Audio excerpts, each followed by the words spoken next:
प्यारे प्यारे बच्चा पार्टी, यदि आप 9 फरवरी को मेरे प्यारे प्यारे बच्चों हिस्ट्री का पेपर देंगे ना जी, इतिहास का पेपर देंगे, तो आज का क्लास आप सब के लिए बहुत ही ज़्यादा वीवीआई होने वाला है। क्योंकि मेरे प्यारे प्यारे बच्चों आप सबका लगातार कमेंट आ रहा था कि भैया हमारा जो हिस्ट्री है जिसे कि हम लोग इतिहास कहते हैं, तो इतिहास के सब्जेक्टिव क्वेश्चन के बारे में बताइए ना। तो चलिए आज के क्लास के अंतर्गत हम लोग बताएंगे सब्जेक्टिव क्वेश्चन, और ऐसा क्वेश्चन रहेगा जो 9 फरवरी का जो आपका एग्जाम होगा मेरे प्यारे प्यारे बच्चों, उसमें 100% टकराने वाला आपका यहाँ पे सब्जेक्टिव क्वेश्चन को लेकर के आए हैं। तो मेरे प्यारे प्यारे बच्चों यदि आप चाहते हैं कि 9 फरवरी को एग्जामिनेशन हॉल में आप जाइए और पूरा का पूरा सब्जेक्टिव आपका इसी से रह जाए मेरे प्यारे बच्चों, तो आप लोग क्या कीजिएगा, इस वीडियो को आप शुरू से लेकर के अंत तक देखिएगा। यकीन मानिए इतना ज्यादा मोस्ट इंपोर्टेंट ऑब्जेक्टिव का सोल्यूशन करवाएंगे ना जी, जो कि सीधा सीधा आपके एग्जाम में टकराएगा मेरे प्यारे प्यारे बच्चों। तो आप लोग क्या कीजिएगा, इस वीडियो को शुरू से लेकर के अंत तक देखिए। और जैसा कि आप देखते हैं कि इंटरमीडिएट एग्जामिनेशन 2026 आपका होने वाला, और एनुअल का मतलब क्या होता है, वार्षिक होता है मेरे प्यारे प्यारे बच्चा पार्टी,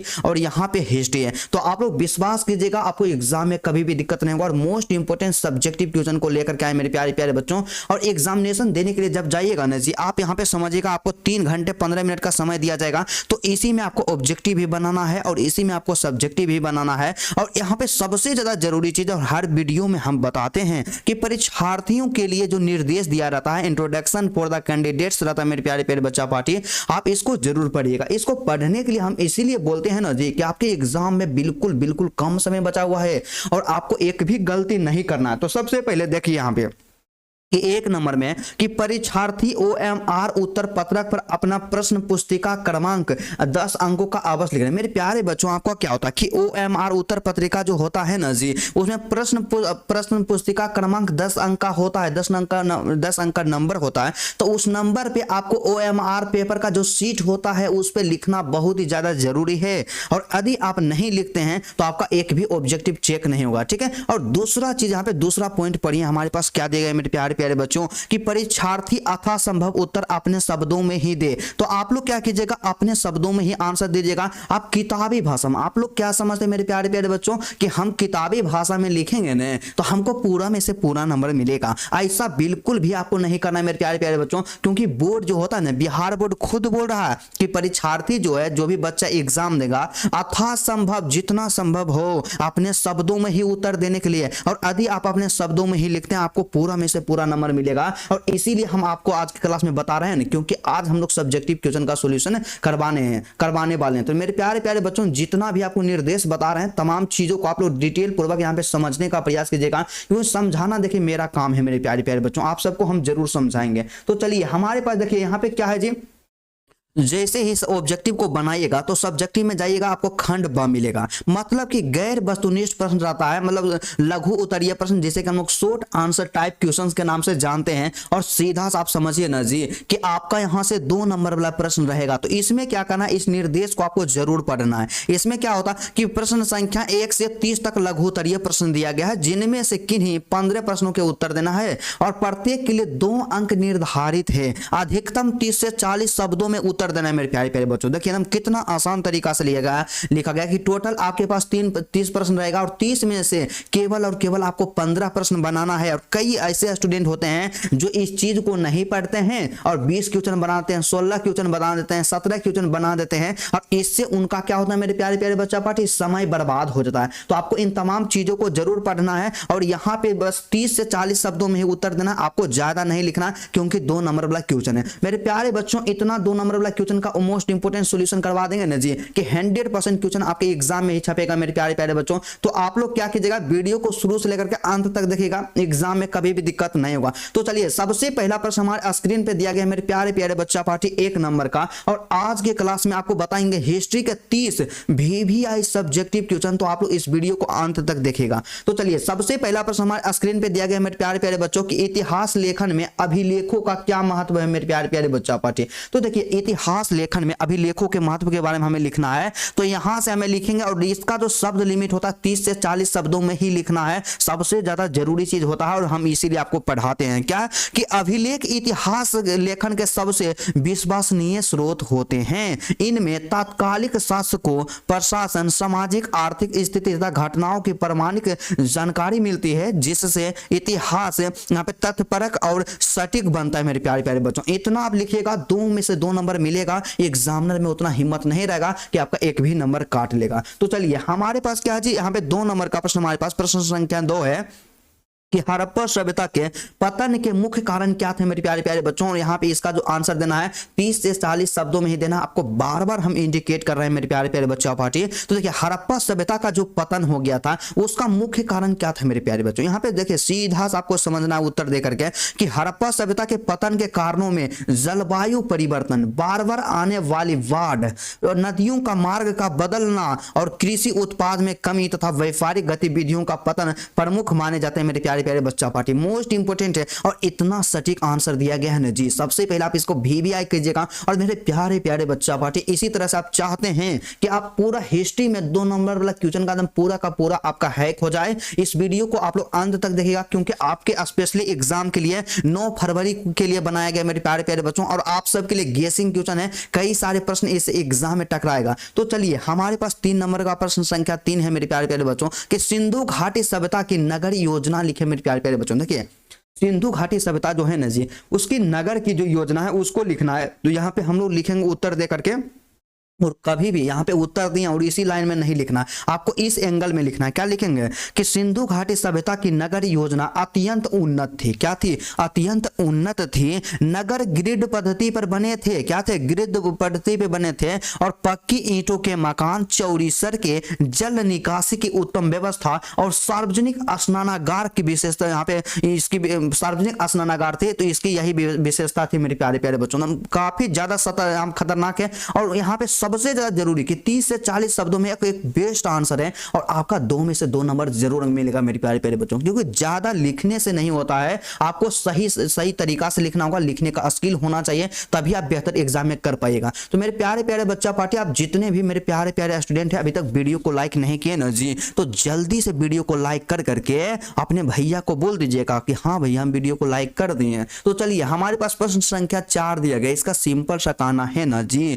कि गुप्तकालिक विज्ञान एवं प्रौद्योगिकी पर प्रकाश डाला मेरे प्यारे प्यारे बच्चों। देखिए गुप्तकालिक मतलब गुप्त काल में विज्ञान और प्रौद्योगिकी पर क्या करना, प्रकाश डालना है। तो उत्तर यहाँ पे देंगे जी, और इस एंगल में लिखेंगे कि गुप्त काल में विज्ञान एवं प्रौद्योगिकी का उच्च विकास हुआ है। क्या उच्च विकास हुआ है? आर्यभट्ट ने खगोल विज्ञान में योगदान दिया, गणित में शून्य दशमलव प्रणाली तथा आयुर्वेद में चिकित्सा विज्ञान का विकास किया मेरे प्यारे प्यारे बच्चों। काफी ज्यादा खतरनाक है और पूरा का पूरा मोस्ट इंपोर्टेंट क्वेश्चन है। और चलिए हमारे पास चौथा प्रश्न, हमारे पास 5वां प्रश्न दिया गया मेरे प्यारे प्यारे बच्चों। 5 नंबर का क्वेश्चन का कहना है ना विनोद कि सातवाहन कौन थे। क्या सातवाहन कौन थे? इनके बारे में 30 से 40 शब्दों में लिखना, और आंसर देकर के हम लोग लिखेंगे कि सातवाहन दक्कन भारत के प्रमुख शासक थे। कौन थे? दक्कन भारत के प्रमुख शासक थे, जिन्होंने ब्राह्मण धर्म को संरक्षण दिया। क्या दिया? ब्राह्मण धर्म को संरक्षण दिया, व्यापार एवं वाणिज्य को बढ़ावा दिया तथा प्रकृति भाषा को राजकीय भाषा का स्थान दिया। मेरे प्यारे प्यारे बच्चों मल्टी VVI क्वेश्चन है, कभी भी आप इसको इग्नोर नहीं करने का प्रयास नहीं कीजिएगा। 110% आपके एग्जाम में टकराने वाला पेपर है। मेरे प्यारे प्यारे बच्चों आप इस वीडियो को अंत तक देखिएगा, आपको यकीन मानिए एग्जाम में बेहतर परसेंटेज जरूर रहेगा। और हमारे पास प्रश्न संख्या 6 देगा, इसका सिंपल सा कहना है ना विनोद कि यहाँ पे श्रीमद् भागवत गीता पर एक संक्षिप्त टिप्पणी करना मेरे प्यारे प्यारे बच्चा पार्टी। देखिए हमारा जो है पवित्र ग्रंथ है, क्या है? श्रीमद् भागवत गीता है। इस पे एक संक्षिप्त टिप्पणी लिखना मेरे प्यारे प्यारे बच्चों, और यहां से हम लोग उत्तर देंगे और यहां से लिखना स्टार्ट करेंगे कि श्रीमद् भागवत महाभारत का एक पवित्र ग्रंथ है। क्या है? कि श्रीमद् भागवत गीता जो है महाभारत का एक पवित्र ग्रंथ है। इसमें श्री कृष्ण द्वारा अर्जुन को कर्म योग, भक्ति योग और ज्ञान योग का उपदेश दिया गया है, जो मानव जीवन का मार्गदर्शन करता है। मेरे प्यारे प्यारे बच्चों देखिए इतना ज्यादा शानदार और सरल शब्दों में लिखा गया ना जी, मेरा मन पढ़ करके खुश हो जाता है, तो एग्जामिनर का क्यों ना होगा। और यहाँ पे 30 से 40 शब्दों में ही लिखा गया, तो बिल्कुल बिल्कुल आपका शानदार है मेरे प्यारे प्यारे बच्चों। तो आपका एक भी नंबर नहीं कटेगा और आपको याद करने में काफी ज्यादा सुविधा होगा। तो आप लोग PDF को बाबू आप लोग जरूर ले लीजिएगा, क्योंकि आप सबके लिए हम PDF बनाते हैं और हमारे पास प्रश्न संख्या 7 दिया गया और आप लोग क्या कीजिएगा, पैसेंस रखिएगा। इसी तरह से आपको यहाँ पे 30 क्वेश्चन का सॉल्यूशन करवाएंगे और सभी क्वेश्चन का सॉल्यूशन करके जाइएगा, क्योंकि 9 फरवरी को मेरे प्यारे प्यारे बच्चा पार्टी पूरा का पूरा आपका एग्जाम आपका हैक होने वाला है। तो आप लोग इस वीडियो को अंत तक जरूर देखेगा। और हमारे पास प्रश्न संख्या 7 है कि दिगंबर एवं श्वेतांबर कौन थे मेरे प्यारे प्यारे बच्चों, काफी ज्यादा। अब बताइए इसको हम काहे ना VVI करेंगे जी, एग्जाम में कई बार पूछा जाता है कि दिगंबर एवं श्वेतांबर कौन थे मेरे प्यारे प्यारे बच्चा पार्टी। तो हमें यहां से क्या करना है, उत्तर देना है और यहां से लिखना मेरे प्यारे प्यारे बच्चों कि दिगंबर और श्वेतांबर, क्या दिगंबर और श्वेतांबर जैन धर्म के दो प्रमुख संप्रदाय हैं। क्या है, जैन धर्म के दो प्रमुख संप्रदाय हैं। दिगंबर संप्रदाय वस्त्र त्याग कर बल देता है, क्या वस्त्र त्याग पर बल देता है, जबकि श्वेतांबर संप्रदाय सफेद वस्त्र धारण करता है। मतलब सीधा सा समझिए ना जी कि दिगंबर और श्वेतांबर जो है यहाँ पे जैन धर्म के दो प्रमुख संप्रदाय है, ठीक है। और दिगंबर क्या करता है, वस्त्र को नहीं पहनता है और श्वेतांबर जो होते हैं सफेद वस्त्र धारण करते हैं। बिल्कुल यहाँ पे 100% एग्जामिनर के अंदर इतना पावर नहीं है, एबिलिटी नहीं है कि आपका एक भी नंबर काट लेगा मेरे प्यारे प्यारे बच्चों, क्योंकि पूरा रिसर्च के साथ लाए क्वेश्चन को और मोस्ट इंपोर्टेंट मेरे प्यारे प्यारे बच्चों। तो आप लोग क्या कीजिएगा, वीडियो को अंत तक देखिएगा, एग्जाम में आपको दिक्कत नहीं होगा। और हमारे पास प्रश्न संख्या 8 दिया गया मेरे प्यारे प्यारे बच्चों कि आइन ए अकबरी के विषय में क्या जानते हैं। क्या है कि आइन ए अकबरी के विषय में आप क्या जानते हैं मेरे प्यारे प्यारे बच्चों। तो हम जो जानते हैं यहाँ पे लिखेंगे कि आईने ए अकबरी अबुल फजल द्वारा रचित ग्रंथ है। किसके द्वारा ग्रंथ है, रचित की है, यहाँ पे अबुल फजल के द्वारा रचित ग्रंथ है। इसमें अकबर के शासन काल की प्रशासनिक व्यवस्था, सेना, राजस्व प्रणाली, समाज और संस्कृति का विस्तृत वर्णन मिलता है मेरे प्यारे प्यारे बच्चों। काफी ज्यादा मोस्ट इंपोर्टेंट है, VVI प्रश्न है और एग्जाम में कई बार पूछा गया और 2026 में 9 फरवरी का आपका टकराने वाला पेपर है मेरे प्यारे प्यारे बच्चों। तो आप लोग क्या कीजिएगा, वीडियो को अंत तक देखेगा, एग्जाम में आपका पूरा का पूरा यहाँ पे लड़ेगा मेरे प्यारे प्यारे बच्चों पार्टी। तो चलिए हमारे पास 9 नंबर का प्रश्न दिया गया कि अकबर की भूमि बंदोबस्त प्रणाली का मूल्यांकन करें। क्या करना कि अकबर की भूमि बंदोबस्त प्रणाली का जो होता है ना उसका क्या करना, मूल्यांकन करना, उसके बारे में लिखना। हम यहाँ पे लिखेंगे नजीर कि अकबर की भूमि बंदोबस्त प्रणाली न्यायपूर्ण थी। राजा टोडरमल द्वारा जब्ती व्यवस्था लागू की गई। क्या जब्ती व्यवस्था लागू की गई, जिसमें भूमि की माप, औसत उपज का निर्धारण और निश्चित कर प्रणाली अपनाई गई थी। काफी ज्यादा मोस्ट इंपोर्टेंट है, एक भी नंबर आपका नहीं कटेगा मेरे प्यारे प्यारे बच्चों। और हमारे पास 10 नंबर का प्रश्न दिया गया ना जी, इसका सिंपल सा कहना है ना विनोद, क्या कहना है जी, इसका कहना है कि यहाँ पे इतिवृत्त क्या है, क्या इतिवृत्त क्या है मेरे प्यारे प्यारे बच्चों। तो हम लोग लिखेंगे कि यहाँ पे इतिवृत्त ऐतिहासिक घटनाओं का क्रमबद्ध विवरण होता है,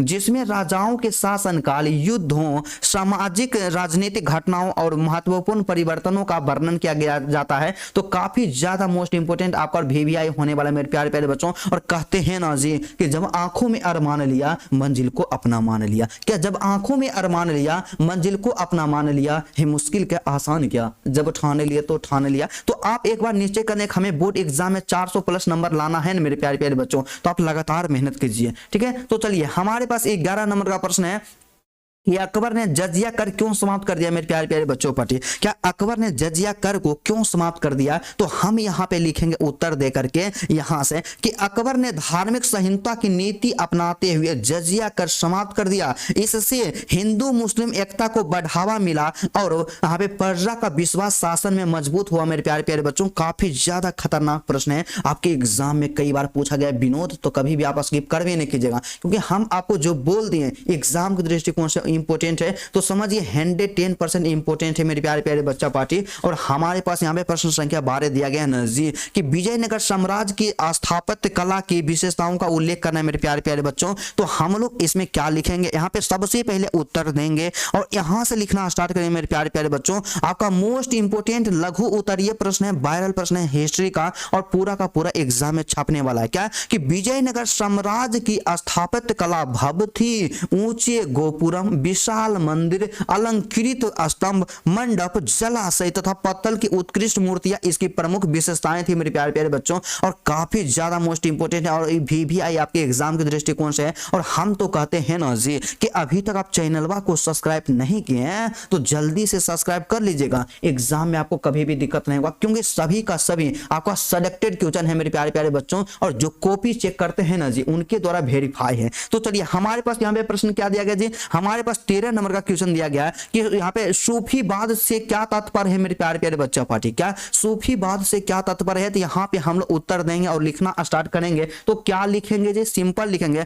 कि सूफीवाद इस्लाम की आध्यात्मिक धारा है। क्या है, इस्लाम की आध्यात्मिक धारा है। इसमें प्रेम, मानव सेवा, भक्ति और ईश्वर से सीधा संबंध स्थापित करने पर बल दिया गया मेरे प्यारे प्यारे बच्चों। और काफी ज्यादा आप इसको हम तो कहेंगे ना जी, सबसे पहले आप लोग महा लगा करके प्लस में VVI कर दीजिएगा। महा VVI प्रश्न है। और आपको बोले ना विनोद, क्या है मेरे प्यारे प्यारे बच्चों, जो भी यहाँ पे है आपको बोले कि मोस्ट इंपोर्टेंट क्वेश्चन है तो आप इसको कभी भी इग्नोर नहीं कीजिएगा। और अंतिम में बताएंगे कि इसका PDF आपको कहाँ मिलेगा, कैसे मिलेगा मेरे प्यारे प्यारे बच्चा पार्टी। तो चलिए हमारे पास प्रश्न क्या दिया गया, जो हमारे पास सिंपल है, सीधा सा प्रश्न दिया गया मेरे प्यारे प्यारे बच्चों। यहाँ पे 14 नंबर का क्वेश्चन। तो 14 नंबर का प्रश्न का सिंपल सा कहना है मेरे प्यारे प्यारे बबुआ कि अल बरूनी कौन था, विवेचना करना है। और आपको ध्यान रखना कि 30 से 40 शब्दों में ही उत्तर देना है, इससे ज्यादा नहीं होना चाहिए। तो हम लोग यहाँ उत्तर दे करके लिखेंगे मेरे प्यारे प्यारे बच्चों। क्या लिखेंगे जी, काफी ज्यादा मोस्ट इंपोर्टेंट और खतरनाक लाइन है मेरे प्यारे प्यारे बच्चा पार्टी।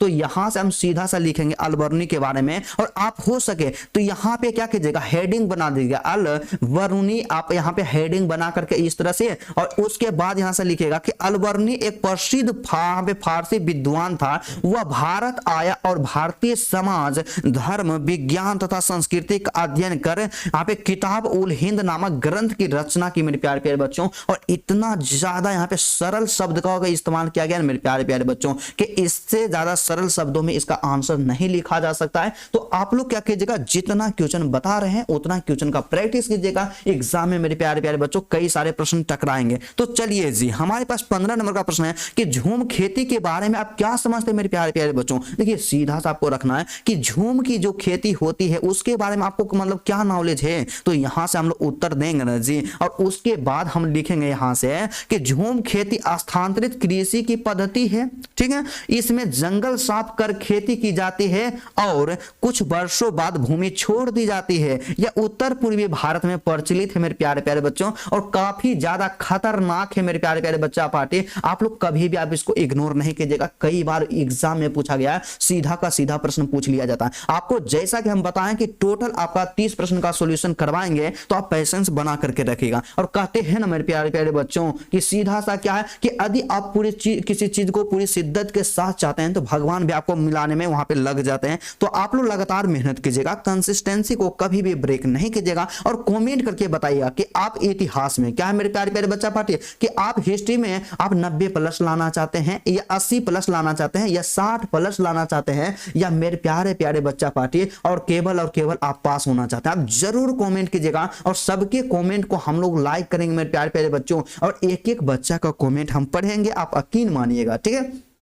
तो चलिए हम लोग यहाँ पे लिखेंगे, यहाँ पे हमारे पास क्या क्वेश्चन क्या है मेरे प्यारे प्यारे बच्चा पार्टी। तो क्वेश्चन है कि 1857 के विद्रोह के तत्कालिक कारण क्या थे मेरे प्यारे प्यारे बच्चा पार्टी। तो हम लोग लिखेंगे यहाँ पे उत्तर दे करके यहाँ से कि 1857 के विद्रोह का तत्कालीन कारक चर्बी वाले कारतूस थे। क्या थे, चर्बी वाले कारतूस थे। इससे सैनिकों की धार्मिक भावनाएं आहत होती थी, क्योंकि मेरे प्यारे बच्चों क्या होता है कि चर्बी वाले जो कारतूस होते हैं गाय के चर्बी से बनाए जाते हैं, और उससे हिंदू धर्म को मानने वाले जो भी सैनिक थे उनको क्या होता, अपना धर्म के बारे में क्या होगा, आप उसको क्या कर कीजिएगा जी, चर्बी वाला जो था उसको मुंह से लेकर के उसको क्या करना पड़ता था, खोलना पड़ता था। तो उससे अपमान है ना धर्म का, इसीलिए वहां पे क्या है, परिणाम स्वरूप व्यापक असंतोष और विद्रोह फैल गया, और इसी वजह से इसका क्रांति हो गया मेरे प्यारे प्यारे बच्चों। तो आप लोग हमेशा याद रखेगा, इतना ज्यादा सटीक, शानदार और सरल शब्दों का इस्तेमाल किया गया कि इसके बारे में आप तो वर्णन भी नहीं कर सकते। तो चलिए हमारे पास प्रश्न क्या दिया गया, और यहाँ पे है मेरे प्यारे प्यारे बच्चा पार्टी कि कहा है कि रख हौसला ओ मंजर भी आएगा।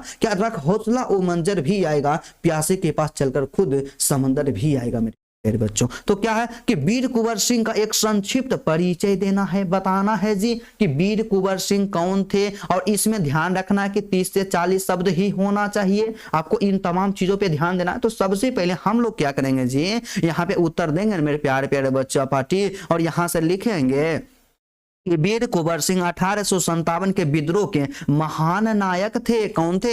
1857 में जो यहाँ पे क्रांति हुआ था ना जी, उसका महान नायक थे। उन्होंने बिहार में अंग्रेजों के विरुद्ध साहसपूर्ण संघर्ष किया और स्वतंत्रता आंदोलन में महत्वपूर्ण योगदान दिया। मेरे प्यारे प्यारे बच्चों, मल्टी VVI है, कभी भी आप इसको स्किप नहीं कीजिएगा। और जिसे कहते हैं ना जी कि 10 स्टार वाला प्रश्न है, तो 10 स्टार वाला प्रश्न है आपके एग्जाम के दृष्टिकोण से, क्योंकि दिल के धड़कन को थाम करके रखिएगा। अभी तो टेलर है मेरे प्यारे प्यारे बच्चों, पूरा पिक्चर अभी बाकी है, तो आप लोग शुरू से लेकर के अंत तक देखिएगा। और हमारे पास यहाँ पे दिया गया मेरे प्यारे प्यारे बच्चा पार्टी 18 नंबर का प्रश्न है कि यूरोपीय व्यापारिक कंपनियों ने भारत में नागरिकरण को कैसे बढ़ावा दिया। मेरे प्यारे प्यारे बच्चा पार्टी, तो हम लोग यहाँ पे उत्तर देंगे ना जी, और यहाँ से सीधा लिखेंगे यहाँ पे मेरे प्यारे प्यारे बच्चा पार्टी। इंद्रजीत क्या लिखेंगे मेरे प्यारे प्यारे बच्चों? तो हम लोग यहाँ पे लिखेंगे ना सुमित कि यूरोपीय व्यापारिक कंपनियों ने बंदरगाह, कारखाने और व्यापार केंद्र स्थापित किए हैं। इससे कोलकाता, मुंबई, मद्रास जैसे नगरों का विकास हुआ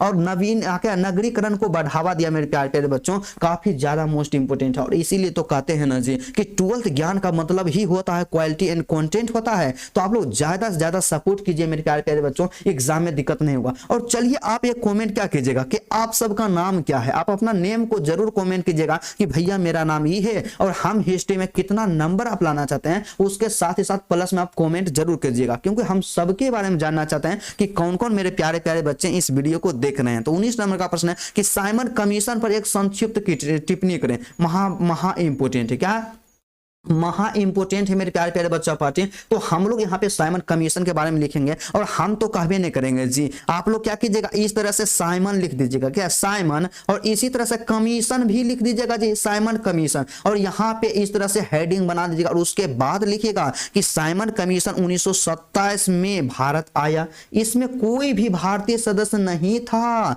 इसलिए पूरे देश में इसका विरोध हुआ। क्या हुआ?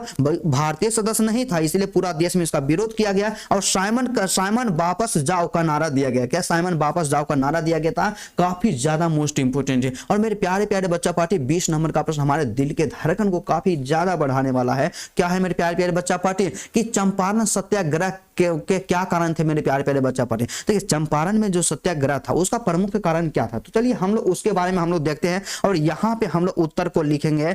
और मेरे प्यारे प्यारे बच्चा पार्टी इस लाइन को तो हम छोड़वे नहीं करेंगे जी, और यहाँ से लिखेंगे, और आप बताइएगा कि आपको वीडियो कैसा लग रहा है मेरे प्यारे प्यारे बच्चा पार्टी, आप जरूर कमेंट कीजिएगा, और देखते हैं कि कितने बच्चे कमेंट कर पाते हैं। तो क्या है कि चंपारण सत्याग्रह का प्रमुख कारण नील की जबरन खेती था। मेरे प्यारे किसानों का शोषण किया जा रहा था। गांधी जी ने किसानों के अधिकार की रक्षा के लिए आंदोलन किया। मेरे प्यारे बच्चों, क्या होता है कि चंपारण में जो भी लड़ाई झगड़ा हुआ था ना जी, उसका सबसे बड़ा कारण था कि अंग्रेज लोग जितना बदमाश था ना, उसके बारे में जितना बोलेंगे उतना कम पड़ेगा। क्योंकि वे लोग क्या करते थे कि चंपारण में क्या करते थे कि नील की खेती करने के लिए उनको जबरदस्ती बोला जाता था। और आप बोलिएगा कि भैया नील की खेती करने में क्या बुराई है, जानते हैं जी, जिसमें एक बार नील की खेती की जाती है वो जमीन जो है सदा के लिए बंजर हो जाता है। तो इसीलिए किसान नहीं चाहते थे कि हमारा जमीन बंजर हो जाए। बंजर होने का मतलब क्या होता है कि उस जमीन में दोबारा कोई फसल उपजेगा नहीं। तो बताइए आप अपना खेत को बर्बाद करना चाहेंगे? नहीं चाहेंगे, और इसीलिए हमारा वहां पे विद्रोह किया गया था, वहां पे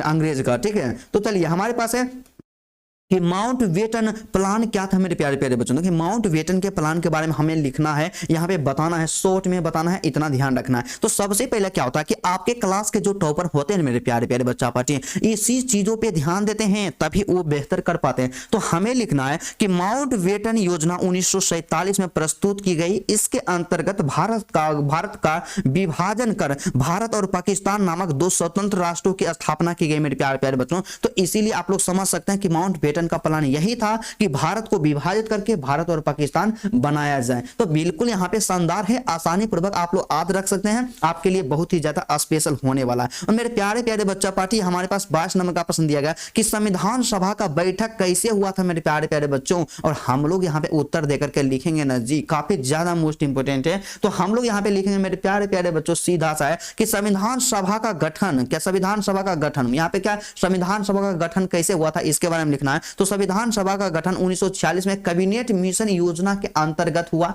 इसके सदस्य प्रांतीय विधानसभाओं द्वारा अप्रत्यक्ष चुनाव के माध्यम से चुने गए थे, काफी ज्यादा मोस्ट इंपोर्टेंट है। और उसके साथ ही साथ हमारे पास प्रश्न दिया गया है मेरे प्यारे प्यारे बच्चों, यहाँ पे 23 नंबर का। और आप सबसे एक चीज और कहना चाहेंगे, आप लोग क्या कीजिएगा कि आपका जितना भी सब्जेक्ट है ना जी, सभी सब्जेक्ट पे आप बराबर ध्यान दीजिएगा। क्या बराबर ध्यान दीजिएगा, क्योंकि क्या होता है कि कोई बच्चे ऐसे होते हैं जिनको हिस्ट्री पढ़ने में अच्छा लग रहा है ना जी, तो ये लोग दिन भर हिस्ट्री ही पढ़ेंगे। आपको ऐसा गलती नहीं करना। आपको क्या करना कि यदि मान करके चलते हैं कि एक सब्जेक्ट में आपका 80 नंबर भी आया, तो 80 गुना 5 की जगह आपका 400 नंबर तो ऐसे ही हो गया। तो आपको सभी सब्जेक्ट पे ध्यान देना है, बस यही आपको याद रखना। तो हमारे पास प्रश्न है कि फायांस क्या है, फायांस है मतलब क्या है मेरे प्यारे बच्चों, यहाँ कहाँ मिलते हैं मेरे प्यारे प्यारे बच्चा पार्टी। तो हम लोग यहाँ पे सीधा सा लिखेंगे, फायांस चमकदार पदार्थ से बनी वस्तु है, इसके यहाँ पे मन के चूड़ियां और सजावटी वस्तुएं बनाई जाती है, जो हड़प्पा सभ्यता के विभिन्न स्थलों से प्राप्त हुआ था मेरे प्यारे प्यारे बच्चा पार्टी।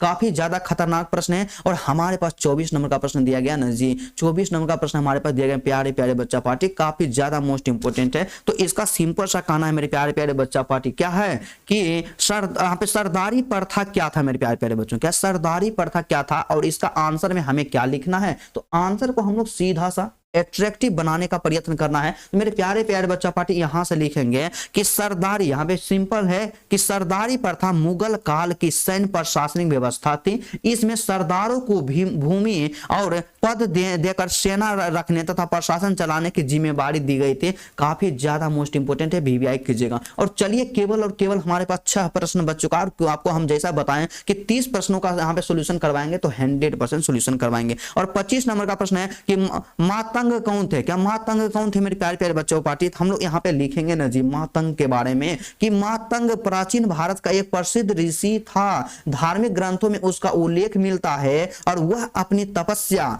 ज्ञान और आध्यात्मिक साधनों के लिए जाने जाते थे मेरे प्यारे प्यारे बच्चों। काफी ज्यादा मोस्ट इंपोर्टेंट है। और हमारे पास 26 नंबर का प्रश्न है, काफी ज्यादा एट्रैक्टिव प्रश्न है और आसान शब्दों में लिखा गया मेरे प्यारे प्यारे बच्चों कि महाभारत में वर्णित विवाह के 2 प्रकार बताएं। क्या क्या मेरे प्यारे प्यारे बच्चों कि हमारा जो महाभारत है ना जी, जो कि प्रसिद्ध यहाँ पे ग्रंथ है, इसमें क्या होता है, महाभारत में वर्णित जो विवाह है, विवाह के बारे में जो वर्णन किया गया है, उसका 2 प्रकार को बताना है मेरे प्यारे प्यारे बच्चा पार्टी। तो देखिए सबसे पहले हमें, मेरा तरीका क्या होता है, यहाँ पे उत्तर लिखेंगे, इस लाइन को तो हम छोड़वे करेंगे और उसके बाद यहाँ से लिखेंगे। और यहाँ से क्या लिखेंगे कि महाभारत में वहां पे क्या ब्रह्मा विवाह और गंधर्व विवाह प्रमुख है मेरे प्यारे प्यारे बच्चों। अब ब्रह्मा विवाह धार्मिक विधि से होता है, जबकि गंधर्व विवाह प्रेम और पारस्परिक सहमति पर आधारित है। काफी ज्यादा मोस्ट इंपोर्टेंट है। और मेरे प्यारे बच्चों इसी तरह का प्रश्न आपके एग्जाम में पूछा जाता है, क्योंकि पूरा एनालिसिस करके आप सबके लिए लेकर के आते हैं। और हमारे पास है कि बौद्ध धर्म के पतन के 2 कारण बताना मेरे प्यारे प्यारे बच्चों। देखिए बौद्ध धर्म की जो पतन हो गया पहले के समय में, अशोक के समय में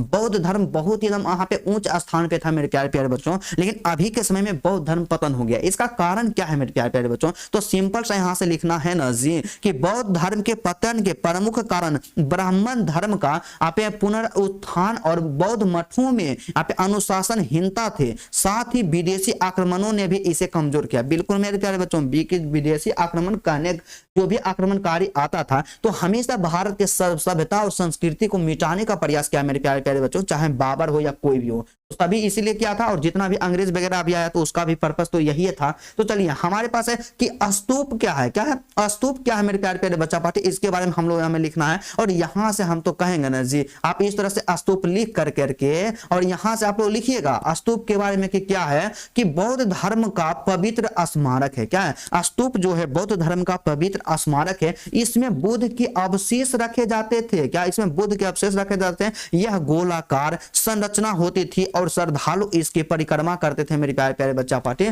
काफी ज्यादा मोस्ट इंपोर्टेंट है। और आप लोग कमेंट करके बताइएगा ना जी, क्या आपको क्लास करने में अच्छा लग रहा है, आप संतुष्ट हैं, तो आप जरूर कमेंट कीजिएगा। तो चलिए हमारे पास प्रश्न है मेरे प्यारे प्यारे बच्चा पार्टी यहाँ पे 29 नंबर का कि आईने ए वहां पे 10 साल पर अति संक्षिप्त टिप्पणी लिखना है। मतलब कि क्या है मेरे प्यारे बच्चों, 30 से 40 शब्दों में आपको क्या करना, आईने ए 10 साल पे आपको क्या करना, टिप्पणी करना है। तो सबसे पहले हम लोग यहाँ पे लिखेंगे मेरे प्यारे प्यारे बच्चों कि आईने ए 10 साल अकबर कालीन भूमि व्यवस्था से संबंधित ग्रंथ है, ठीक है। इसमें 10 वर्षों की औसत उपज के आधार पर कर निर्धारण की प्रणाली का वर्णन मिलता है मेरे प्यारे प्यारे बच्चा पार्टी। और हमारे पास सबसे अंतिम प्रश्न है आज की क्लास का मेरे प्यारे प्यारे बच्चों, काफी ज्यादा खतरनाक है और आप लोग पैसेंस बना करके रखेगा, इंपॉर्टेंट है। क्या है मेरे प्यारे प्यारे बच्चों, और मोस्ट इंपोर्टेंट। और आप सबसे देखिए एक चीज कहना चाहेंगे ना जी, आप कभी भी कंसिस्टेंसी को ब्रेक नहीं कीजिएगा, लगातार कंसिस्टेंट होकर के अपना स्टडी कीजिएगा, एग्जाम में आपको बेहतर करने से कोई नहीं रोकेगा। और हमारे पास क्या है कि दीन ए इलाही से आप क्या समझते हैं मेरे प्यारे प्यारे बच्चों, सिंपल सा एक शब्दों में बोले ना जी कि दीन ए इलाही के बारे में आपको लिखना है 30 से 40 शब्दों में, और यहाँ पे उत्तर देंगे और यहाँ से लिखना स्टार्ट करेंगे मेरे प्यारे प्यारे बच्चा पार्टी। क्या लिखेंगे जी कि दीन ए इलाही अकबर द्वारा शुरू किया गया धार्मिक विचार था। क्या था, अकबर के द्वारा शुरू किया गया धार्मिक विचार था। इसका उद्देश्य विभिन्न धर्मों की इच्छाओं को अपनाकर धार्मिक संहिता और एकता स्थापित करना था मेरे प्यारे प्यारे बच्चा पार्टी। और इतना ज्यादा सरल शब्दों में लिखा गया ना जी, इसके बारे में जितना हम विशेषता करेंगे उतना कम पड़ेगा। तो आप लोग क्या कीजिएगा, यदि आपको वीडियो अच्छा लगा तो सबसे पहले आप वीडियो को दिल से लाइक कर दीजिएगा, ठीक है। उसके बाद चैनल पे नए हैं मेरे प्यारे बच्चों, चैनल को सब्सक्राइब करके अपना दोस्त बन जाइएगा, अपना फैमिली बन जाइएगा, एग्जाम में आपको कभी भी दिक्कत नहीं होने देंगे। और मेरे प्यारे प्यारे बच्चों, आप सबसे पहला कमेंट कीजिएगा जी कि आज का क्लास आपको कैसा लगा, आप जरूर कमेंट कीजिएगा, अपना फीडबैक जरूर दीजिएगा। दूसरा कमेंट कीजिएगा मेरे प्यारे बच्चों कि आपको किस सब्जेक्ट में सबसे ज्यादा दिक्कत है, आप जरूर कमेंट कीजिएगा और उस पर हम लोग वीडियो बनाएंगे। और जितने भी बच्चे सब्जेक्ट के बारे में कमेंट कर दिए हैं कि भैया कोई बोल रहे थे हमको इंग्लिश में प्रॉब्लम है, हमको पॉलिटिकल साइंस में प्रॉब्लम है, हमको ज्योग्राफी में प्रॉब्लम है, तो सबके कमेंट को हम नोट कर लिए हैं और जल्द ही उस पे वीडियो लेकर के आएंगे। तो मेरे प्यारे प्यारे बच्चों, आज की क्लास को हम यहीं पे स्टॉप करते हैं, फिर आपसे मिलते हैं नेक्स्ट वीडियो में और नेक्स्ट टॉपिक के साथ। तब तक के लिए जय हिंद।